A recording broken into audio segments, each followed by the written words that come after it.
Money versus investing. What's the difference?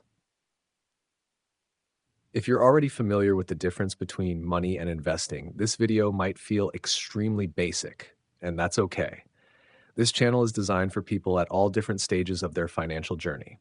Some people are opening their first bank account. Some people are buying their first stock. Some people already know what an ETF is, but still don't understand risk management.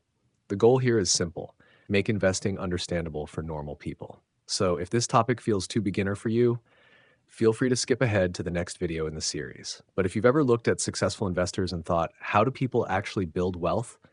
Then this video matters more than you probably realize, because before you learn stocks, before you learn retirement accounts, before you learn trading, you need to understand the difference between money and investing.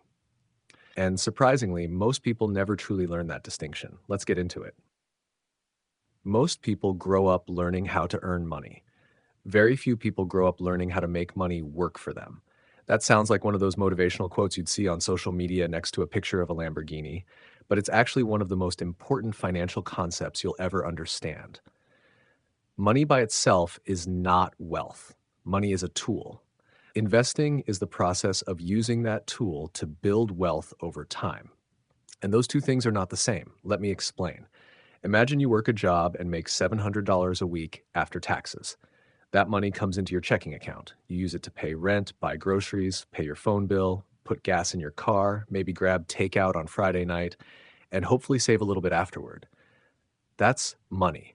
Money is what you use to survive, operate, and function in everyday life. It's transactional. It moves in and out constantly.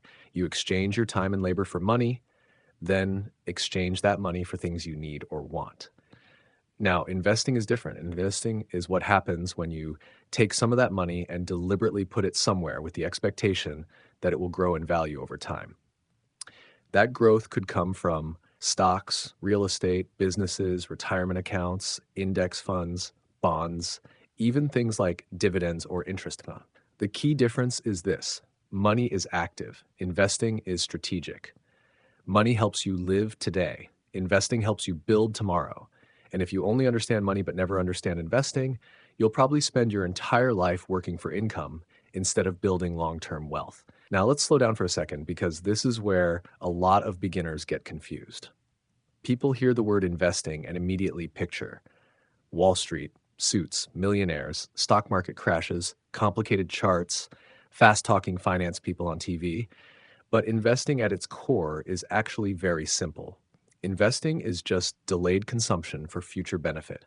That's it. Instead of spending all your money immediately, you choose to put some of it into assets that may become more valuable later.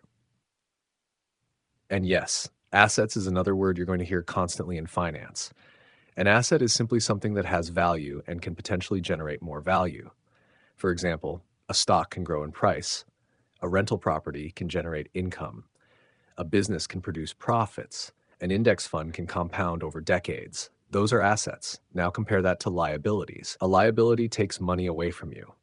Credit card debt is a liability. A car loan is a liability. Buying things you can't afford is usually a liability. This is one of the biggest mindset shifts people eventually realize. Poor people usually spend money. Wealthy people usually acquire assets. Now, obviously, that's an oversimplification. Life is more complicated than that. Everyone has bills and responsibilities, but the general principle matters. If every dollar you earn immediately disappears into expenses, your money never gets the opportunity to grow. And this is where inflation enters the conversation. Inflation is one of the biggest reasons understanding investing matters. Inflation means the cost of things rises over time. A burger that cost $1 decades ago might cost $8 now. Rent goes up, cars go up, healthcare goes up, groceries go up. Over long periods of time, money sitting still actually loses purchasing power. And this is one of the most important things beginners don't realize. Saving money and investing money are not the same thing. Saving is important. Emergency funds matter.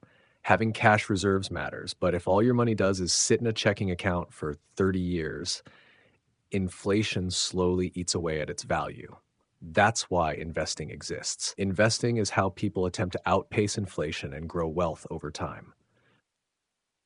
Now let's talk about something extremely important: time. Time is the single biggest advantage ordinary people have in investing. Not intelligence, not being rich already, not predicting the market perfectly. Time. Because investing is heavily connected to something called compound growth. Compound growth means your money can begin generating growth on top of previous growth. Here's a very simple example. Let's say you invest $100 and it grows by 10%. Now you have $110. If it grows another 10%, you don't just gain another $10, you gain 10% on the new total. Now you have $121, then $133, then $146. Over time, the growth starts accelerating because your gains begin generating their own gains. This is why you'll hear investors constantly say things like, start early. Time in the market beats timing the market. Compounding is powerful because the earlier you start, the more time your money has to grow. And this is also why investing is usually not about getting rich next week. That's another huge misconception beginners have. A lot of people come into investing thinking, what stock will make me rich fast? That mindset is closer to gambling than investing. Real investing is usually slower, less exciting, and much more consistent. Honestly, boring investing often works better than emotional investing because successful investing usually comes down to discipline, patience, and consistency more than excitement. Now, does that mean investing is risk-free? Absolutely not. This is another critical thing beginners need to understand. Money in a savings account is relatively stable. Investments can go up and down. Stocks fluctuate, markets crash, companies fail, real estate markets cool down. Risk is part of investing, and understanding risk is actually more important than chasing profits. One of the biggest mistakes new investors make is investing money they cannot afford to lose. That creates panic. Then when the market drops, emotions take over. People sell at the worst possible time because fear replaces logic. That's why one of the first rules of investing is never invest money you need for immediate survival. Your rent money should not be in high-risk investments. Your grocery money should not be in meme stocks. Your emergency fund should not depend on market performance. Good investing starts with financial stability first. Then investing becomes a tool for future growth. Now let's address another major misunderstanding. You do not need to be rich to start investing. This is probably one of the most damaging myths in personal finance. People think investing is only for wealthy people with thousands of dollars lying around. That used to be more true decades ago. Today, it's completely different. Many brokerages allow fractional shares now, meaning you can invest small amounts of money into large companies. Some people start with $10, $25, $50 a week. And while those numbers may seem small, consistency matters more than starting big because habits matter. Someone investing $50 every week consistently for years is building an investing habit and long-term discipline. Meanwhile, someone constantly waiting until they have more money someday often never starts at all. And honestly, this is where normal people sometimes get discouraged. You open social media and see teenagers claiming they made millions in crypto, day traders posting screenshots, influencers renting Lamborghinis, people pretending every trade they make is successful. That content creates unrealistic expectations. Real investing usually looks a lot more ordinary. It looks like monthly contributions, retirement accounts, long-term planning, learning gradually, staying invested consistently, building wealth slowly over years. And that's actually a good thing because sustainable wealth is usually built slowly. Now let's talk about the emotional difference between money and investing.